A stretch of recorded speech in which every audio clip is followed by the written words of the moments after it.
Hey there, beer drinkers. It's Sean, aka Kid Ugly. Welcome back. Today, I have one that's considered a Pennsylvania OG, and this is some Straub Brewing out of St. Mary's, Pennsylvania. 100 or over 100 years old. 1872 was when they were opened. Fiercely Independent is on the side of the bottle, coming in at 4.1%. Grab a hold of tradition on the bottom. It's been a long time since I've had anything from these guys. I've never done a review for them, but I'm certain that I've definitely had them before. I believe it's probably the lager. I don't see too much from these guys, but picked it up at Wegmans in Pennsylvania, or Williamsport, Pennsylvania. Oh, that's a twist cap, by the way. If you ever come across it, it has a twist top, not a, so I don't need this, but pours a clear macro looking lager, that light golden, just under finger's head worth of white foam head. But yeah, it has that clear golden wheat macro lager look to it.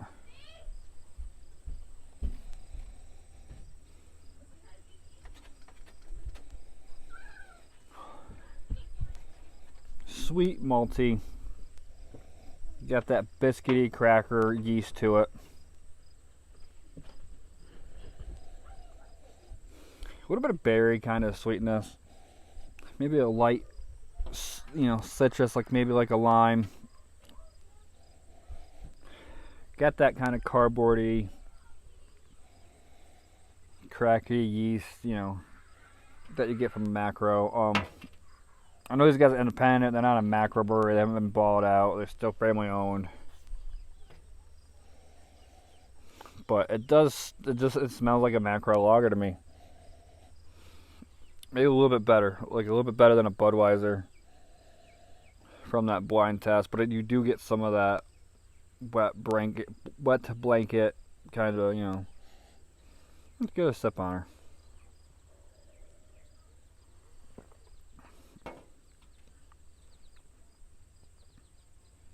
Good taste. What was that? The flavor it just had reminded me.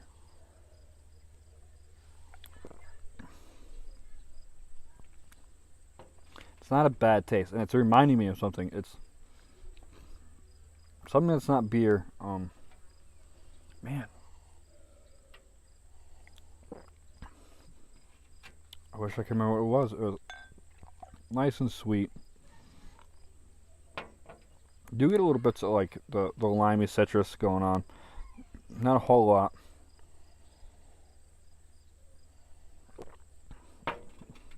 Crisp. What is that flavor? What is that?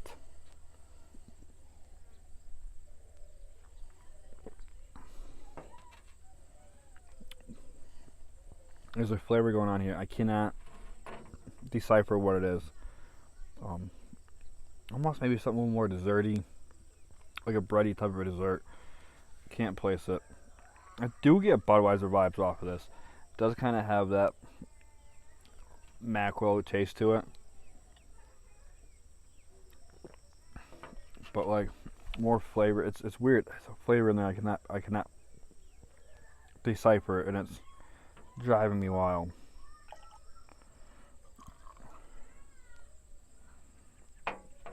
But for what it is, it's not a bad lager. Like I said, sweet, good Christmas to it. Light lime kind of a flavoring going on. And there's another taste in there. It's like bready, yeasty. It reminds me of a dessert, and I can't remember which one it is. But price point on this, you could probably pick up a 6-pack of this for like $10, I would imagine, maybe a little bit less, maybe a tiny bit more. I can't imagine it'd be too much for this. Like I said, it gives off lager or macro lager vibes like crazy, but it's like a wee bit better, a wee bit above it. Some dryness on the back of the throat now. Yeah, it's a good mower beer. Good, cheap, like, I imagine it's probably going to be on the cheaper end. Like, if you want, you're going to go out camping, you're going to mow, you're going to hike, this would be a decent beer that you could drink and not have to think about it. So, 3.75 for me out of 5. It's Straub's. I've heard it both ways. I didn't get this in Pennsylvania. I'm not sure about anywhere else, but PA you definitely can get this. And I know that some beers they do only go to like the west side of the state now. So if you want the lager, I think you get that pretty much all across the state. But a majority of like their one-offs or their seasonals, you gotta go to the west, over towards Pittsburgh. But thank you for watching. Until next time, cheers.